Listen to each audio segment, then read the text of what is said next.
Hello, welcome. I'm Oliver Wunsch. I know many of you, but not all. I teach art history here at Boston College, and it is my great pleasure today to welcome Harmon Siegel to join us.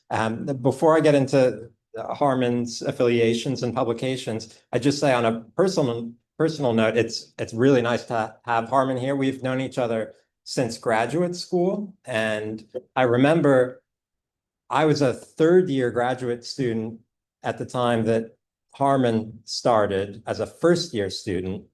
And my advisor told me at the time, sometime that fall, oh, have you met this guy, Harmon Siegel? He is brilliant. You have got to meet him. And of course, I said, oh, that's wonderful. Thinking to myself, I'm going to have to kill this guy. I mean, my advisor's already in love with him after just a few weeks. But then it turns out that Harmon, in addition to being brilliant, is also just like a really lovely, decent person to be around. So I put my murderous instinct aside. And my students today, I think, already got a glimpse of this because Harmon was nice enough to join us in our art history research seminar for the afternoon to talk about his writing, to talk about what it means to be an art historian today. But back to the basics of the introduction. So Harmon Siegel is an affiliate scholar at the Boston Psychoanalytic Society, a Psychoanalytic Society and Institute, and he's a former junior fellow at the Harvard Society of Fellows. His research asks big questions about how modern art shapes identity. Those questions of identity were important to his recent book, which I have a copy of right here. I carry it with me at all times. Painting with Monet, published by Princeton University Press in 2024. And in my opinion, it's the most original book to come out on Impressionism, really in a generation. So highly recommend it. Uh, just very briefly about the book, it starts from a deceptively simple premise. The fact that at various points in his career, Monet would take his easel out into the countryside and paint alongside another artist, side by side. And Harmon takes this basic fact to reveal a much larger set of philosophical concerns, showing how modern art is defined by this tension between singular individuality and the reality that we exist in social relation to other people. So definitely pick up the book. It'll change the way you see Impressionism. Harmon's current work shifts focus from the relations among artists to the relationship between artists and the environment. Aspects of this work have appeared in his recent essay on ecoformalism that appeared in Artforum this past fall, and the students in my class all read it for today, and I think they will heartily endorse my recommendation of checking out that essay. Harmon's talk today will give us a further glimpse into this emerging aspect of his work. And I think with that, I'll ask you to please join me in welcoming Harmon Siegel to the stage.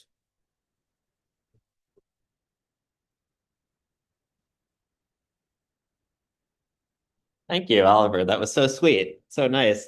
It's rare to get such a nice personal introduction. And thank you, Rachel, for inviting me. And I had such a great time with the students. They seem really, really wonderful.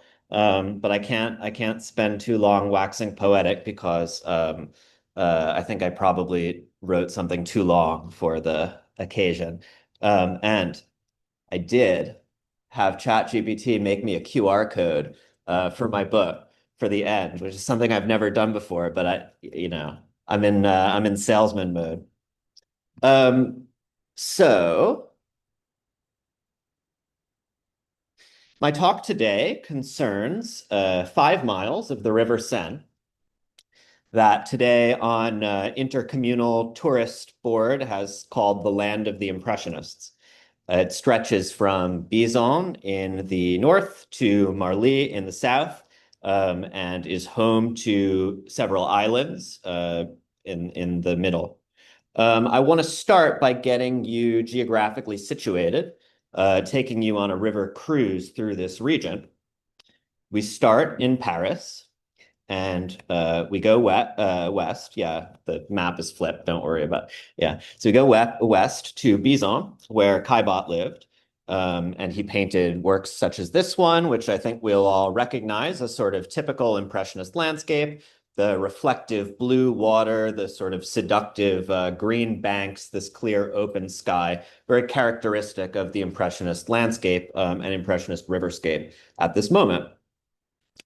We go south to Chateau, where Renoir painted, one of the most recognizable paintings in the history of Impressionism, the Luncheon of the Boating Party.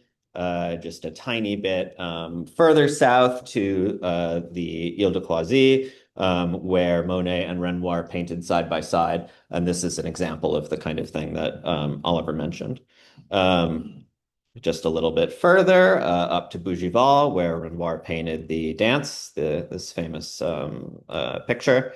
And then just a little further to the end, where Alfred Sisley and Camille Pissarro painted many landscapes that exhibit these same kind of typical Impressionist features. So this is why it's called the land of the Impressionists, because they lived there and they painted there. But also, if you visit there today, and you, like I, have seen Impressionist paintings long before you've seen the places that they painted, you sort of can't help but see the world itself as an Impressionist painting. I mean, it comes to you as this kind of ready-made painting, you see all the same features, they stick out to you. And in order to make this very palpable, the Intercommunal Tourism Board has put up plaques with reproductions of the paintings on the sites where they were painted so that you can compare the picture on the plaque as the Impressionists saw it 150 years ago with the world before your eyes. And just to make things a little more fun and more exciting, they've even erected a plastic statue of the dance so that you can join the happy couple if you like.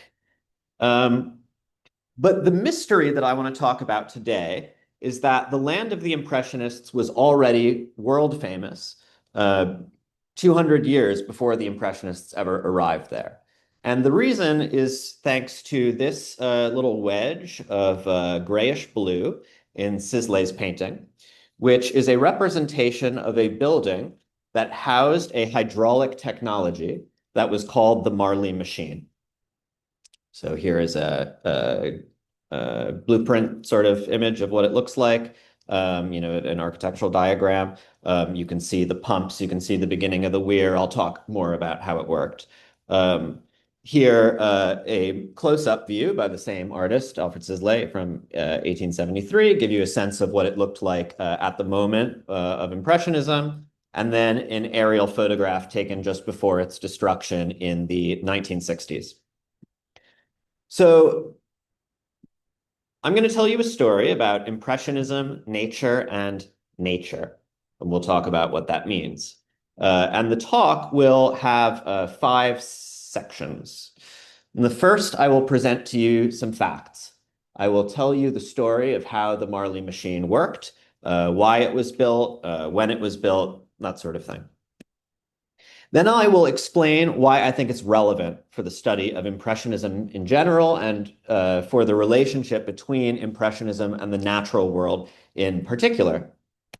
I'll then shift from facts to interpretations and stakes, and I will bring you into the world of Impressionist commentary and give you a sense of what the consensus view of these paintings and their relationship to nature are.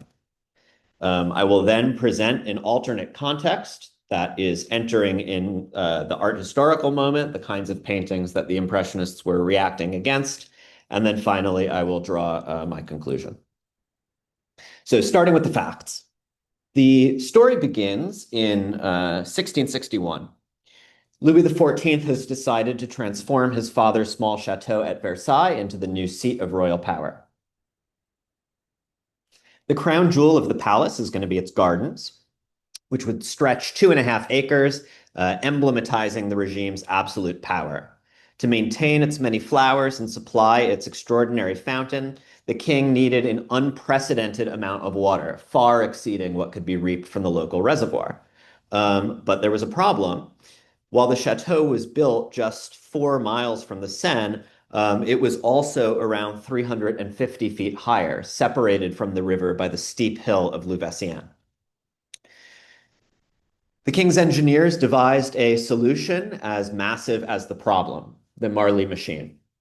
It consisted of 14 wheels, each 40 feet in diameter, that sent water to 226 pumps, which sent water to cisterns that directed them to an aqueduct, a truly large and impressive aqueduct, that sent them to a reservoir and then through pipes onto the palace. Now, the machine always served a double purpose. It was a functional means of transporting water, although it never really worked as well as intended. But it was also a cultural touchstone, a prism through which to understand the relationship between technology and nature. It was known throughout Europe and beyond. It drew visits from Peter the Great and Thomas Jefferson, the Turkish and Siamese ambassadors, the latter of whom reportedly exclaimed, "Was this made by a man or by a demon?" At first, it seemed to exemplify a domination model of environmental engineering, whereby humans subjugate nature. Odes were written to its glory, comparing the king to Hercules, who rerouted rivers to accomplish his tasks. Epitomizing this view, a commemorative coin issued in 1684 showed an image of the machine and proclaimed, "Having conquered his enemies, he now conquers nature." In 1702, there is a lovely book of fairy tales called The Tyranny of the Fairies Destroyed, or The Origins of the Marly Machine. In it, evil fairies kidnap an innocent princess and torture her until their reign is overthrown by the magnificent king, and they are condemned to forever thrash in the wheels of the machine, made to serve the good of the kingdom. Over time, the machine was cited as an example less of domination and more of cooperation, of a symbiosis between the natural flow of the river, what the river wants to do already, and human needs. So, for example, Voltaire cited the machine as evidence that theoretical mathematics, however abstract it seemed, could improve everyday people's lives. The technology was, however, much less powerful than its oppressive appearance suggested. It was outrageously expensive. It consumed more water in a day than the entire city of Paris. It required a permanent staff of 60 men to maintain it, and it frequently broke down. By the time the water reached Versailles, its price surpassed that of wine. Needless to say, this cost became unacceptable when the monarchy fell, and to the new revolutionary administrators, the mechanical megalosaurian, as they called it, symbolized royal malfeasance, an abuse of power compared to the Spanish Inquisition, and they let it rot with the intention of demolishing it and auctioning off its parts. However, there were still 30,000 people who lived in Versailles and depended on the machine for their drinking water. And so new plans were hatched to create more efficient ways of accomplishing the same task. And in the creation of these provisional machines, the government debated and contrasted various needs of the conflicting parties that have stakes in the Seine. The need for navigation, industrial shipping, moving goods from Paris to London and back. Questions about agrarianism, about how much water farmland could consume, in addition to that of drinking water.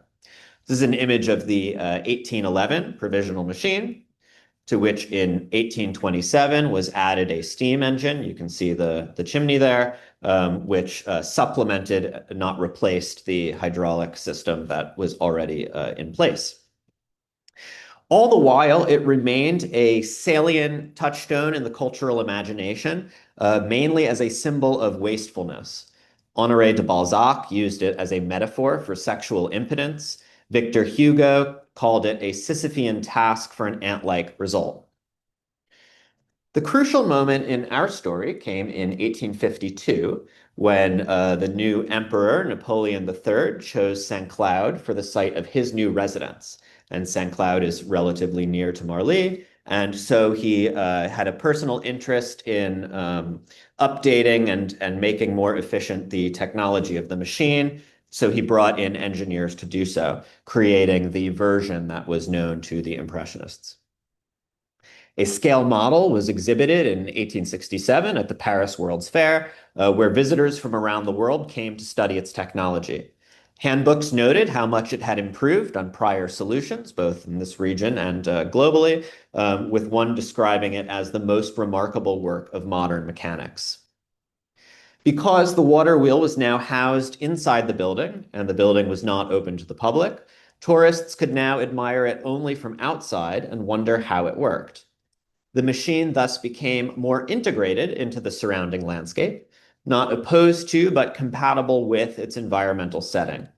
So when the novelist Guy de Maupassant described this region, he listed the machine along with the setting sun and the crowing roosters as distinctive features of this environment. So now, take you on the second of our 3 river cruises. And beginning by noting the simple fact that this area is dotted by islands. Over the course of human history, the Seine has had between 400 and 100 islands. They come and go with human and non-human changes to the environment. In this case, human ones, which involved connecting all of the various islands to make one single tongue of land between Bison and Marly. And the reason for this is because in between the islands, develop eddies, and these eddies lose the potential energy of the moving water, making it useless for powering these big wheels. So you need to connect, you need to dike the islands together so that the water builds and builds as it moves. This system began with the Bison Dam, which blocked off the right branch of the river, directing all of the current leftward. It went up to these dikes that connected the various islands between it and the Bougival locks, which allowed commercial traffic to transfer between branches. And this was necessary because with the dam on the right branch and the machine on the left, if a ship went along the left branch, it would ultimately run into the machine and there would be problems. And so you needed a lock so that the machine could transfer, the ships could transfer between branches and avoid the machine. The new machine itself had a dam and a weir. The dam here, can you see my mouse? The dam here, which directed the current leftward to increase its power. And then the weir here, which allowed overflow to spill in seasons when the water was running high. And so again, you can see, get a better sense of how it worked maybe from this aerial photograph. But the question, of course, is, okay, so the same region was host to this technology that, was host to the Impressionists. This certainly could be a coincidence, and maybe the Impressionists weren't very interested in it, and this painting by Sisley is an anomaly. So my job is to convince you that I'm not seeing things where they don't exist, and that the Impressionists were, in fact, interested in this, and that it did, in fact, play a role in why they were so interested in and returned so frequently to this particular 5-mile stretch of the Seine. So now we go back to Bison, and we find Caillebotte painting the Bison Dam. We go up and we realize that the restaurant that hosted the luncheon of the boating party was not built on the island itself, but on the artificial dike connecting the 2 islands. We find that the same goes for the Grandlière, that it too was built on an artificial island connected, built right off of the artificial dike where the artists are standing. We go up to the lock, and I'm just switching us to a closer map, so because the paintings are going to be more dense now. And we find Pissarro painting the lock.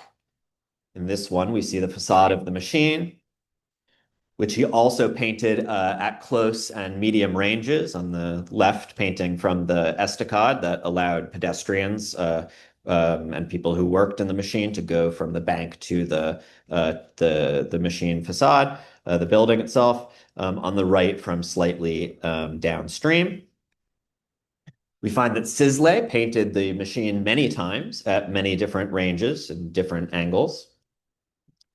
And now, if we switch the map again from the islands in the river to the adjoining land, the path that went from Marly to Louveciennes that the pipes travel, and we start down here at the gate that enclosed the pavilion where the pipes begin, we follow the pipes up to the first cistern, which was also the forge where the metal components of the machine were made. And we find Sisley painting that. We go up to the place where the pipes go underground, and we find Pissarro painting the bridge where they go underground. And it's not incidental to note that if the painting were extended a few inches over here, you would see Renoir's house. The person who lived in Renoir's house before him reported in her journal that she couldn't sleep because the sound of the machine kept her up all night. We continue uphill to the aqueduct, which Sisley painted in 1874 at close range, and which Pissarro painted many times from various angles. Perhaps one of the reasons why Pissarro was so interested in it is because every afternoon his own home was covered in the shadow of the machine. Okay, so I hope that has convinced you that, I'm not seeing things where they're not there. They were genuinely interested in this for various reasons. And so now I want to step back and give you a sense of what the consensus of art historians currently think about the relationship between Impressionism and nature. And if you're going to read only one book about Impressionism, it should be this one by T.J. Clark, The Painting of Modern Life.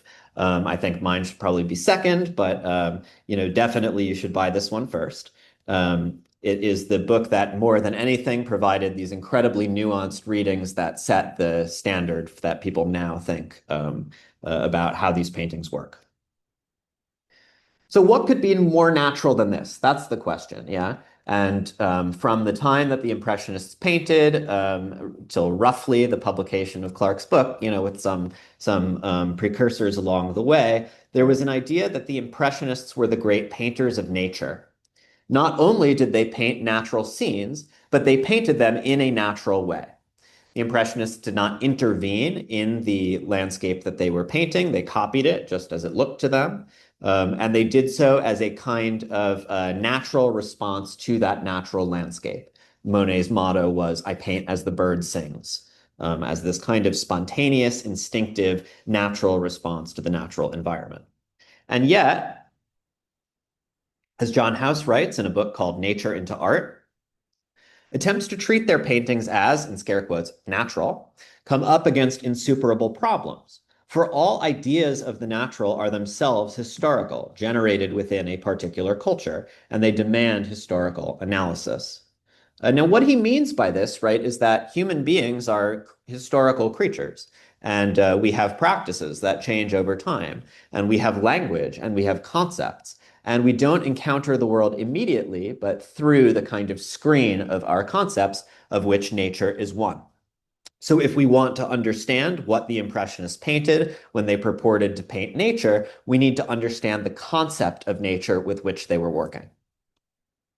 Now, T.J. Clark brings this into a kind of Marxist vein, using the idea of ideology, which he defines as those bodies of beliefs, images, values, and techniques of representation by which social classes in conflict with each other attempt to naturalize their particular histories. Okay, so what does this mean? Okay, imagine we're thinking about wealth inequality. And we look around and we say, why are some people rich and other people are poor? And the economist explains to us, well, human beings naturally pursue their self-interest. And human beings are endowed with a distribution of natural talents, such that if you run the simulation, every time you're going to run into wealth inequality because you're going to have people who naturally pursue their self-interests, pursue it with various degrees of success because of the natural distribution of their talents. And then if you are unhappy with this and you say, well, why don't we try a different social organization that produces a more equal outcome? Why don't we try something like communism? The economist will say to you, it's never going to work because it's against our nature, right? It doesn't take into account the natural pursuit of our interests. Whether you agree with this example or not, right? It's useful to think about what this means, right? How we treat features of our social world as though they were natural, as though they proceed and are independent from us. But notice how, in this way of phrasing it, nature isn't just one ideological concept among many. It is the concept that defines what ideology is. Ideology simply is taking the social and making it natural. And if that's the case, then the concept of nature should be a particularly interesting instance of the study of ideology. So let's take, for example, this painting by Monet of workers unloading coal on the Seine in Paris. We can look at the kind of repetitive, monotonous nature of their work, see the way they form kind of iterations of one another as though they were mechanical dolls in a cuckoo clock, that move to and fro along these planks and have no freedom of movement beyond that. We can look at the chimneys in the distance, belching out smoke, which seems to kind of color the whole thing with this ominous tone and these sort of restricted tonality of browns, grays, and umbers. And we can contrast this with an image of the Seine like this one, which imagines nature as the negation of the city. Yeah, if the city is dirty, nature is clean. If the city is fake, nature is authentic. If the city is artificial, nature is, well, natural, right? And the ideological function of paintings like this, according to Clark, is on the one hand to say, okay, yeah, life in the city can be tough, but on Sunday, get your family and hop on the train and bring them out here and have some fresh air and relax and enjoy the sun. And then on Monday, you can go back to unloading your coal. And the Impressionist painting as a representation of nature in this way allows us to bring a little bit of nature home with us. Yeah, the person who sees this painting, who owns this painting, puts it in their living room, gets to have a little bit of this clean, fresh nature every day. So in this kind of story, the Impressionists face a choice. They could, as Clark would claim of landscapes like this one, complacently reproduce the ideology that this image of nature gives us, self-evident, there to be looked at. Or they can question this ideology and present us with a contesting, competing view that nature is not natural.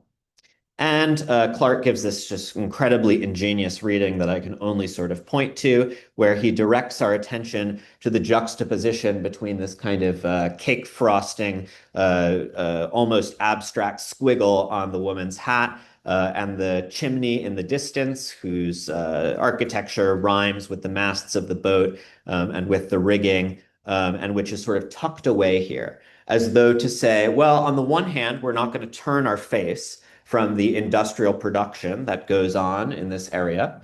On the other hand, it would be misrepresenting the relationship between art and nature to make this front and center, because what art does is engage in a game of concealment and unconcealment. And so what we need to do in order to question our relationship to the ideology of nature is to present it and take it away, present it and take it away, so that we become aware of this dynamic. So in this reading, we would say that a picture like this one strategically hides the signs of industrial capitalism when, in fact, there's a smokestack around every corner, as portrayed in this picture by Pissarro of the same landscape. A picture like Sisley's thus looks like part of a cover-up, a way of turning our faces from the depressing reality of modern life by giving us access to an Edenic nature that exists only in our dreams. What the Impressionists present us, says Robert Herbert in another wonderful book called simply Impressionism, Art and Leisure. The Impressionists present us with not nature, but nature. So where am I going? Well, you might think, okay, I'm now saying, aha, I've taken the social art historian's conclusion that there's no nature, only nature, and I'm making it even more literal, right? It's not just that Sisley pictured trees instead of smokestacks, but that the trees themselves belong to a landscape produced by technology. The screen is only a screen in front of another screen. Yeah. And so we have doubly removed access from nature itself. And I'm in fact going to argue the opposite. But in order to do that, I need to first put the works in an art historical context. That is, I need to tell you what kind of options were available to landscape painters at this moment so that I can explain what was unique about the Impressionists' path. And so I'm going to juxtapose two typical examples of the alternate dominant modes of landscape painting, which are called historical and naturalist, as represented here by Corot and Daubigny. And I know that you have a Daubigny here that I hope you're able to look at and sort of test my hypotheses against.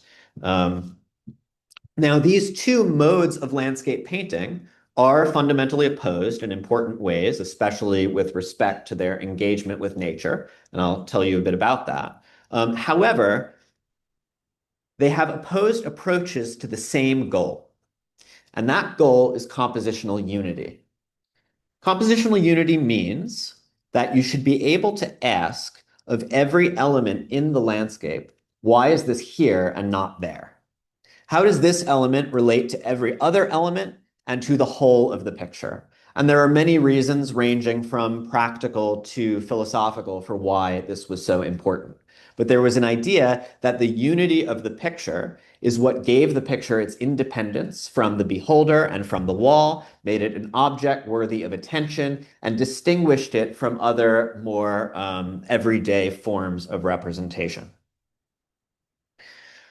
So how does a work like this assert its unity? Right? We call this a historical work because it represents a narrative subject, in this case, the biblical story of Hagar in the wilderness. To paint it, Corot went to the nearby forest of Fontainebleau, and he took notes. He copied the oak trees that he found there, and he copied views of the cliffs. But he would not have considered these to be paintings. He would have called them notes or sketches. And the reason is because there's no reason why any particular element in these sketches appears where it does. There's no reason why, this rock is here and not there. There's no reason why this cliff is here and not, a couple inches to the right. Those things are by chance, depending on where the artist stood. And so it becomes the task of the artist to impose unity on these natural elements by bringing them together into a compositional whole, using certain conventions and techniques. So, for example, there's the repoussoir convention, which means to push back, this idea that you put bumpers on either side of the foreground of a painting, consisting of darker elements, such that your eyes, don't wander off the image before you, but stay inside. There's a focus point on the narrative subject of Hagar, and then you move left and you find some darker elements with a strong contrast with lighter elements. So you have, this foliage, this rock, and then the shadow of this rock pointing us left, the direction that we're supposed to be moving. Then we go up and to the right to the oak tree. and again up and to the right to the angel, which allows us to finish our path through the composition. So historical landscapes exhibit a very stereotypical structure of the alternation of bands of light and dark, from left to right and down to up, and the distribution of narrative importance along those same lines, such that we could imagine ourselves shrinking down to the size of the figures, walking into the landscape and proceeding through it. And there's often a very, a literal path that follows this direction, encouraging us to imagine ourselves walking through this path. Now, critics were quick to notice that this is a depiction of the wilderness of Israel, a desert environment where French oak trees are growing, right? So if you are attentive to the relation among organic elements of nature, then a composition like this is going to create problems for you unless you're very attentive to such things, unless you study exactly what kinds of elements go where. The basic idea here, right, is that the unity of art consists of nature plus human transformation. The elements from nature aren't enough on their own to have unity. You need the artist as a representative of the human will, transforming them into something that has unity. Now, the naturalist landscape takes an opposite point of view. And naturalist landscapes generally have a very different compositional structure. So in this one by Daubigny, you have these kinds of interlocking chevrons that draw our attention to the center of the painting, something that is also accomplished by the tonality, by the very restricted number of hues being used, and by the distribution of values along the margins and cutting into the center like this. And of course, this kind of elliptical shape of the water. The idea is that it's bringing our attention to the center of the picture and it's holding there. Yeah, we're not wandering around in this landscape. We're standing before this landscape and we're looking at it as a whole. In that, we are cued in by the represented figure who exists in the landscape and seems to be taking it in as a whole, as she kneels and it's not particularly clear what she's doing, maybe gathering moss or something like that. But she is a human figure, and there are traces of human life in this picture. There is a sort of shack, wooden cabin, there is a wooden boat, and in the distance, there is the steeple of the church in the Bizon town. However, the human elements are subordinated to the whole of the environment. They are clearly not in charge of this environment. They're not transforming this environment. They are inhabiting it. They are adapting themselves to it. Yeah. And humans are allowed to participate to the extent that they appear as animals, as creatures. It's easy to imagine, and indeed they do portray, human beings engaged in the acts of biological self-reproduction, in eating, in shelter, to a certain degree in sex and eroticism. But you can't really imagine a figure sitting in this landscape and reading a newspaper. There's a sense in which certain human activities, certain features of the human life are not allowed. And that's because humans here are not part of nature, not only stand outside nature in our activities like reading newspapers, but we in fact destroy nature by virtue of our presence. Nature is that which is not human. Nature is that which is not human. And the title of this painting is The Virgin Isles of Bizon. This being a kind of misogynistic metaphor, right, for the idea that nature exists as this pure, innocent, untouched thing, and then we humans arrive and we ruin it, we destroy it, we take away its virginity, and we leave it as something less than fully natural. So here we can say that the unity of art is the unity of nature minus human transformation. And there's an art historian called Greg Thomas who gives a very nice account of this in one of the first really ecologically sensitive books about this time period, where he argues that the form of unity of these paintings is resting on the organic unity of the environment as what we would now call an ecosystem. You know, cows eat grass, humans eat cows, humans die and excrete. We create nitrogen. The nitrogen feeds the grass feeds the cows feed the humans, and so on. The flora through photosynthesis take in carbon dioxide and produce oxygen. The fauna through respiration take in oxygen and produce carbon dioxide. There is a water cycle such that the lake here, is involved in historical cycles of evaporation and rain. And yet, in this view of organic unity, there is no room for the human being, at least not the human being as something other than a creature akin to any other kind of creature. There's no room for the distinctiveness of human activity. And this creates a paradox, because this is a painting. And a painting is a distinct form of activity characteristic of humans. And so, in order to preserve the untouched innocence of this landscape, we have to negate the activity of the artist himself as he's painting it, right? As he's taking this land and putting it into paint. Now, you may have already noticed that this is a representation of Bizon. And I've told you a bit about Bizon already, because that's where the dam is that begins the Marly system. So here is a map of the Seine in this region.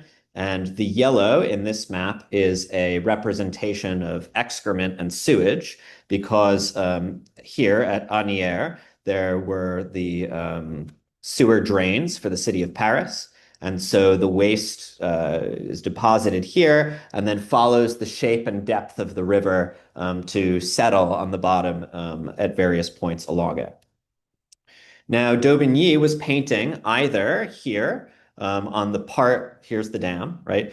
Either here on the left branch where the water is flowing, which is not dammed off. And because of the dam, right, the sewage is settling disproportionately here, or over here on the Ile Marant, which has its own fascinating environmental history. If you like in the Q&A, I can talk about.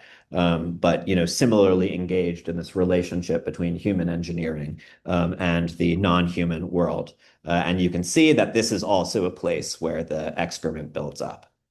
What is excrement but nitrogen? What does nitrogen do? It feeds plants. Why does this virgin island look like a virgin island full of these incredibly overgrown plants? Well, because we fill it with human shit, right?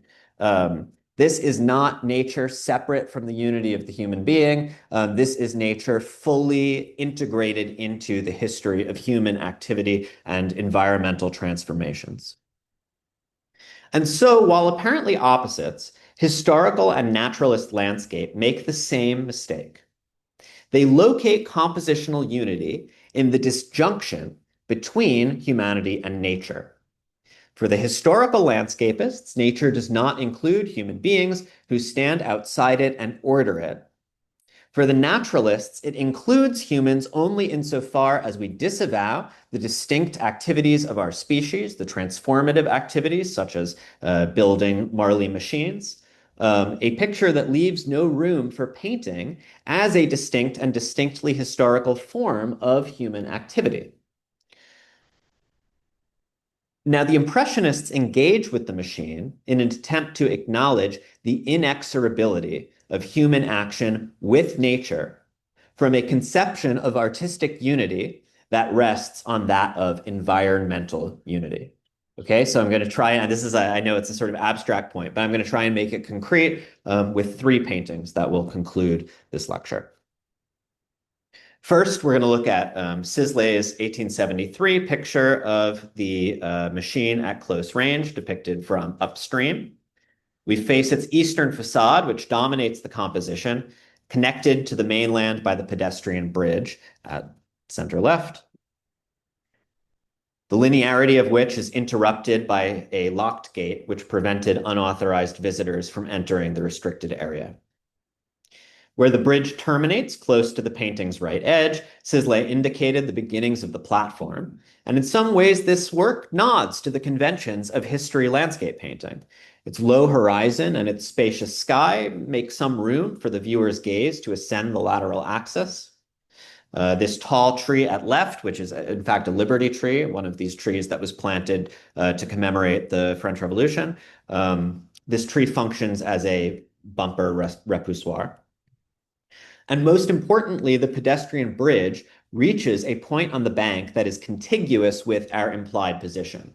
Spanning the depicted space, it seems to invite us in, to imply that we could shrink down to this size, and walk on the bridge and go into the machine. And yet, were we to mount that bridge, we would find our way barred by the locked gate. The closed portal metaphorizes the work's compositional logic. It invokes conventions of imaginative entry only to keep us out, just as the depicted machine's sheer obstructiveness prevents spatial recession beyond the midground. Amplifying this logic, Sisley chose a position from which the bridge's pointedly eccentric angle meets the edge of the platform in such a way as to solicit a sense of perspectival convergence. Punctuated by progressively smaller and blurrier posts, these oblique lines seduce us into mistaking them for perspectival orthogonals, when in reality, as we saw from the aerial view, they run along completely different angles. The result implies a vanishing point in the rightmost recess of the facade, as though our eye were being carried along with the current into the machine's valves. Okay, now I'm going to show you another picture of the machine at close range, another painting by Sisley, that again portrays the eastern facade from a somewhat more distant position, this time structured around the horizontal line of the platform, the weir, and the island at right. He scaled down the machine's architecture, diminishing its interruptive effect, and pushed the pedestrian bridge to the left. Its vector materialized in a series of directional strokes. It takes on that bumper function, deflecting our attention away from the painting's left edge. On the other side, meanwhile, attention is arrested by a dark geometric wooden structure to which the boater has tethered his vessel. Together, these elements court that more familiar mode of drawing the viewer's gaze laterally from left to right and orthogonally toward the horizon, guided by the four depicted figures, from the fisherman on the bridge to the one in the boat, then to the two men on the platform up by the machine. At center, the atmospheric perspective of autumnal foliage guides the viewer's eye first into the fictive space, then up along its surface toward the open sky. And note that this time, Sisley has taken a position from which we cannot see the gate restricting access to the bridge, as though metaphorically unlocking our access to the space. At the same time, the work evidently subverts key conventions of landscape composition. The machine's heaviness destabilizes the painting's lateral balance, as though weighing down the work's left side. Where we expect a horizon line, we instead find that tripartite horizontal connecting platform, weir, and bank. And together with the machine, these details compress midground and background, restricting space to the zone between our viewpoint and the infrastructure. Moreover, if we know the site, then we know that the weir's horizontal profile conceals a dangerous drop. This topography defying the pictorial convention whereby we expect a consistent ground plane. Should our imagined proxy transgress its boundary, she would tumble over the spillway. We are warned of this danger by the wooden stakes at right. On the one hand, they provide a stable point to which fishermen could tie their vessels so as not to be swept away by the current. On the other, they marked the furthest point that vessels could reach before the current became too fast, helping boaters to avoid crashing into the weir. Once again, then, the machine's literal purpose, organizing the course and flow of water, extends to pictorial structure, both inviting and arresting our imaginary entrance. Together, these pictures associate the machine's work in structuring the river with the painters in structuring the depiction. They identify the implied movement of the water from foreground to background with that of the current as it moves toward the machine. Yet they also suggest that the result cannot satisfy traditional criteria of compositional unity, throwing up blockages and dangers that impede our notional entry. And yet there's a sense that the relationship between the human and non-human elements is too discrete, that these pictures can make us aware of how the former structure the latter, but cannot show us what it would be like to treat both as fully and distinctly natural. So to drive this point home, let me show you one final painting by Pissarro that takes a position further downstream from the technology. The riverbank at left and slope at right define an implied perspective, which, unlike the bridge and weir in Sisley's first view, really are parallel. These perspectival cues, however, forego the rigidity of linear construction, of diagrammatically converging vectors, to maintain a plausible naturalness that nonetheless works in the same way, drawing the viewer's eye toward a kind of vanishing point on the horizon. Here, Pissarro placed that point at the center of the machine. The composition thus returns the pumps to their organizing position in the landscape as a whole. He emphasized the structure's centrality with a dark upside-down T-shaped form, which I believe represents the ferry between the island and the banks, the vertical of which bisects the facade. That mass functions as part of a broader zigzag of light and dark passages, the figure's oblique shadows at foreground left, a darker patch of foliage beyond and to the right, and so on, leading to the horizon. And yet these choices are not meant to attest the artist's deliberate design, but are rather imputed to nature itself, to the organic variety among flora and to the shadows that they cast. The strategy would not work, however, without the still surface of the water, which reflects the tree line at left, repeating and softening the forms above, blending their vertical punctuation into an unbroken mass, lightening their value and altering their tone, mixing the green of the trees with the bluish purple of the sky. These reflections accordingly bridge the left and right banks, preserving the work's overall tonal unity. Seen here, the machine's chute is distant enough that the water's surface, and hence its reflectiveness, appears unrelated to human intervention.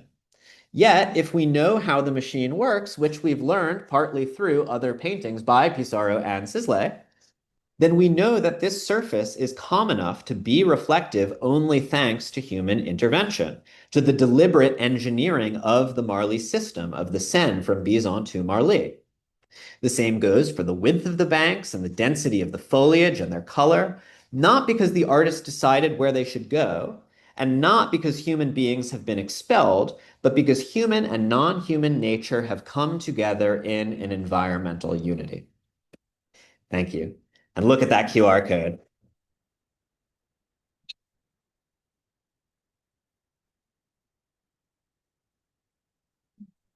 Thank you, Harmon.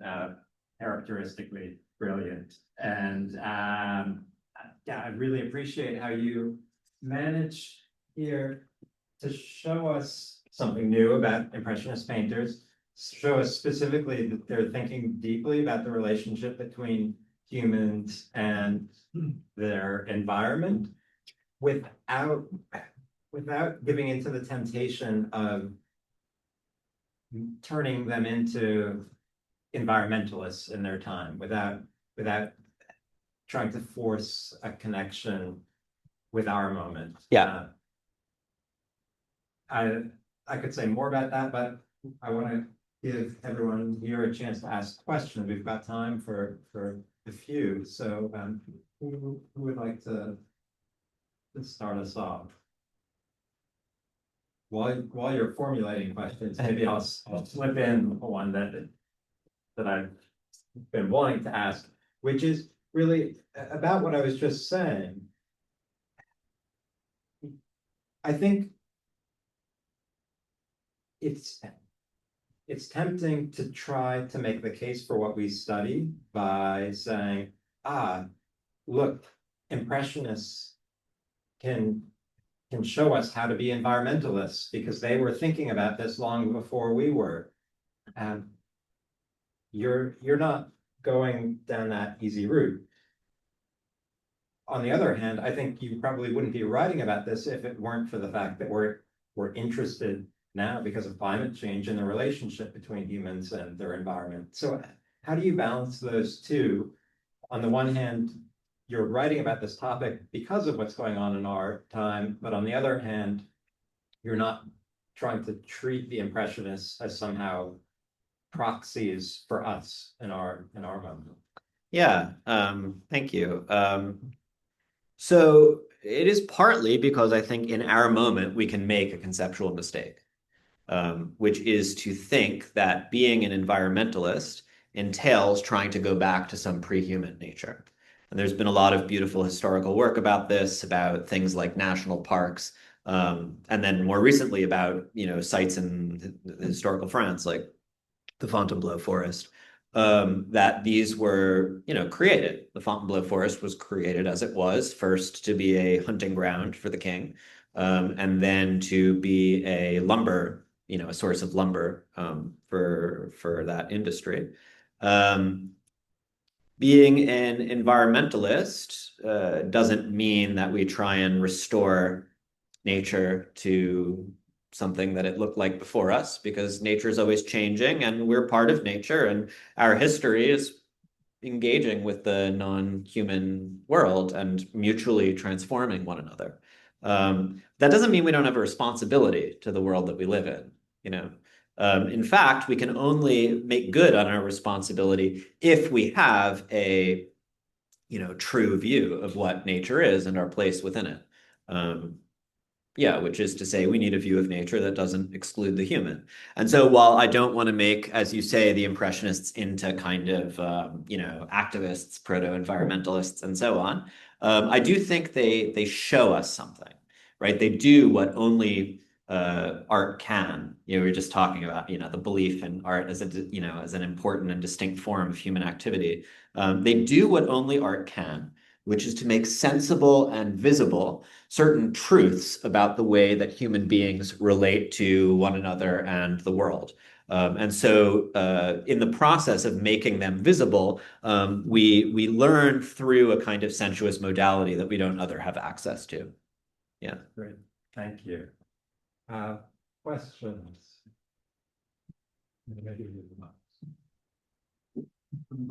This was a wonderful talk. Two questions. Would you say that there were Impressionists who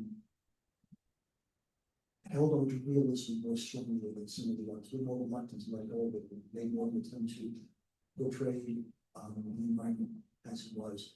Also, the perspectives that you bring to the Impressionists, do you also apply them to the post-Impressionists, Seurat and the So it's tricky. These are tricky questions. Because not only do the Impressionists differ one to another, but they also, differ in periods of their careers and even from day to day. I mean, an interesting thing about Monet when I started working on him is that usually, the first thing you try and do when you work on an artist is like, develop a kind of visual repertoire so that you can go and see a new one and say, oh, that must have been painted in 1872 because of this stylistic feature and so on. But Monet, I mean, he does have stylistic evolution, but he also just bounces around. I mean, he's just sort of like endlessly experimental and creative and maintains these like alternate tracks. So I think that these kinds of questions are fundamental to the Impressionist movement, that they manifest in different ways to different artists at different moments in their careers.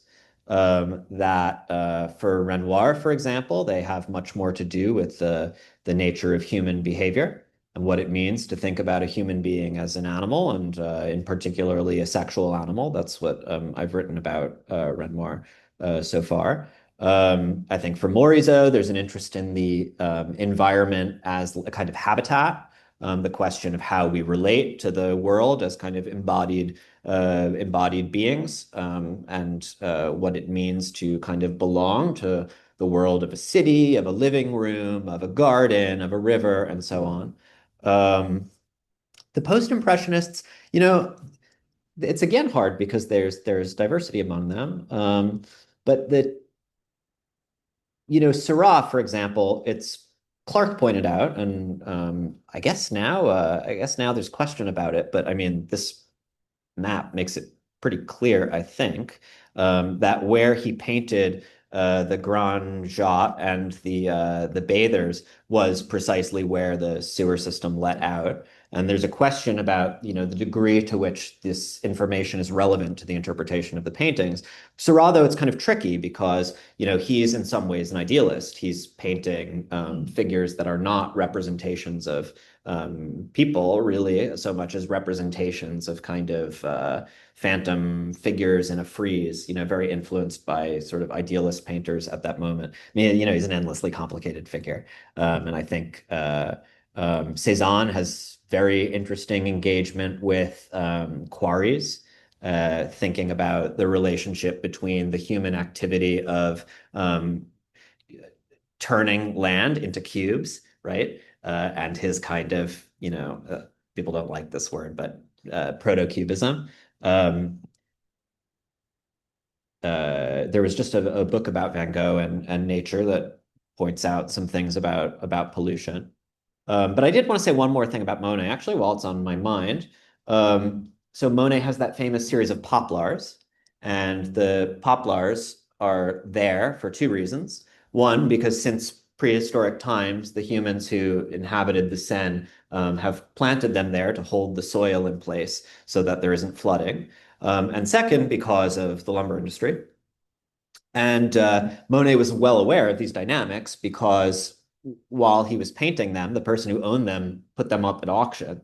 And Monet bought them because he said, you can't cut them down while I'm painting them. So he bought them and then sold them, and then they were cut down.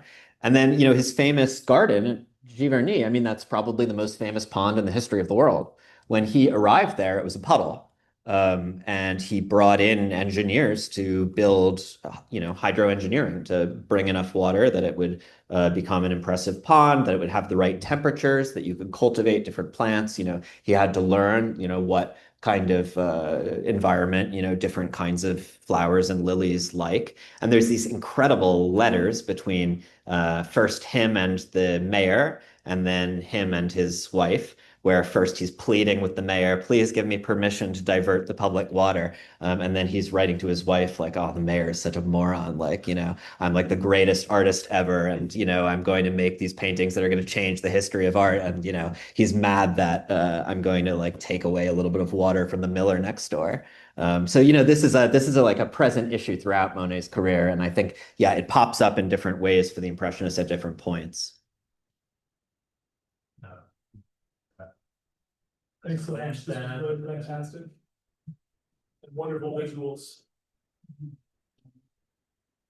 Thinking about some environmental books, there's a popular book that had an impact on me and effect on me thinking about it, The World Without Us, Ellen Weinstein came out 15 years ago or something like this. And it talks about if if humans were to go away tomorrow, right? How fast would things deteriorate? Now of course, I'm thinking about all these post-apocalyptic movies that are in the media and everything like this. We're kind of trying to imagine this sort of scenery again and again. But one of the examples he uses, for instance, is the George Washington Bridge. He says, okay, the suspensions would, in a matter of decades, the cables would corrode, but the piers are so overbuilt, they will just be there forever, for thousands and thousands of years, despite being in the middle of the Hudson River. And so seeing things like the Marley machine, seeing the way in which it kind of blooms in the horizon, the way that you also talk about how it was abandoned at various points in time, it has this longer history. My bigger question is, what is the impact of kind of antiquity? Where is antiquity that occurring in the mindset of the Impressionists? And I think of that particularly because of aspects of antiquity that are around in France and places like Provence or wherever else that they're visiting, but also because of that aqueduct. so Right, specifically. yeah. As being something that, imagining their own world in an age that will eventually be potentially ruined, but nonetheless still there. Yeah, it's a very interesting question, both of them. The second one I haven't really thought about. I mean, the way that people describe the classicizing features is usually through the efforts by the Sun King to, draw a relationship, a legitimacy relationship to, Rome. So actually, the aqueduct was completely pointless. The landscape goes downhill. Like, it was an incredibly expensive way of moving water when you could have just had a pipe, right? But the idea was that it's this incredibly imposing thing that every time you look at it, you think, oh my goodness, like first he conquered his enemies, then he conquered nature, or in this one, the magnificent accomplishments of the king in times of peace, right? And you see that there's an aqueduct in the background, which is a different aqueduct connected to the same system. So the honest answer is like, I don't actually really know. I'd have to think about it more. The first question, it connects it gives a kind of beautiful answer, I think, to what Oliver was asking about, what does it mean to be motivated by environmental concerns, but not be trying to project onto the Impressionist motives that they didn't have and so forth. I mean, one of the big kind of mistaken ways of thinking about our responsibility to nature was this way of framing it in terms of save the planet, right? George Carlin had this amazing routine about save the planet. The planet doesn't need saving. It's going to be here. We're going to be gone. And in fact, the only reason it needed us was for plastic. The planet didn't have plastic, and we came here and we made the plastic, and now it doesn't need us anymore. And so we're going away, I think that there's a romantic tendency, which is expressed in naturalist painting, which is also considered romantic painting, to think of nature as this kind of monistic, pantheistic entity with its own consciousness. And actually, to your question, Cézanne thought this. Like, he would have these statements where he would say something like, the mountain thinks itself through me, just a kind of paraphrasing of romantic philosophy of Schelling and people like that in early 19th century Germany. And Monet flirts with pantheism at a certain point in his life, right? But there's a way in which a pantheist view of nature not only doesn't really help us know what to do, but it also leads us in sort of scary directions, in terms of abdicating responsibility, when in fact, the thing that we so desperately need to do is take responsibility.